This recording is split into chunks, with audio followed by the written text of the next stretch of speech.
آپ کو پتہ ہے نوجوان لڑکے ریلز پر اسلامک ریلز دیکھنے کو تیار کیوں نہیں ہیں، اسلامک کنٹینٹ پر رکنے کو تیار کیوں نہیں ہیں؟ جیسے ہی آتا ہے فوراً اسکرول کرتے ہیں۔ میں آپ کو آج اس کی وجہ بتاتا ہوں، اس کو نوٹ کریں، بلکہ ایسی باتوں کو شیئر کیا جانا چاہیے۔ حالانکہ یہ باتیں شیئر نہیں ہوتی، سانگز شیئر ہوتے ہیں، ڈانس کی ویڈیوز شیئر ہوتی ہیں۔ میں آپ کو بتا رہا ہوں کہ لڑکے کیوں نہیں رک پاتے اسلامک کنٹینٹ پہ۔ وجہ کیا ہوتی ہے کہ جب وہ پوری رات سانگز دیکھ رہے ہوتے ہیں ریلز کے ذریعے سے، جب وہ ولگیرٹی کو دیکھ رہے ہوتے ہیں ریلز کے ذریعے سے، اپنے دوستوں کو ڈانس کی ویڈیوز شیئر کر رہے ہوتے ہیں، وہ ویڈیوز جس میں لڑکیاں شارٹس پہنی ہوئی ہیں، جس میں لڑکیوں نے اپنے جسم کی نمائش کی ہوئی ہے،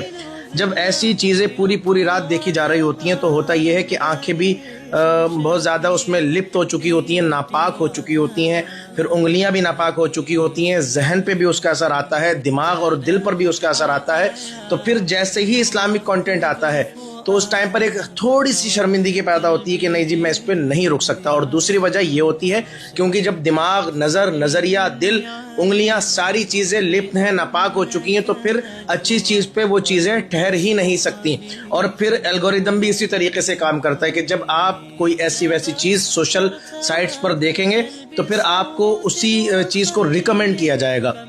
اس کے علاوہ دوسری چیز ریکمینڈ نہیں کی جائے گی۔ تو اس لیے میرے بھائی اپنی آخرت کو سنوارو، ورنہ یہ چیزیں آپ کو برباد کر دیں گی۔ اگر الگوریدم یہ ہے کہ جو چیز آپ دیکھیں گے وہی چیز آپ کو ریکمینڈ کی جائے گی تو پھر اچھی چیزیں دیکھیے تاکہ اچھی چیزیں آپ کو ریکمینڈ کی جائیں اور اسی حساب سے آپ کا ذہن بنے، اسی حساب سے آپ کا دماغ، دل، نظر اور نظریہ یہ سب پاک ہو سکے۔ اگر یہ نہیں ہو سکا تو پھر یہ ہو جائے گا کہ آپ قبر میں تو پہنچ جائیں گے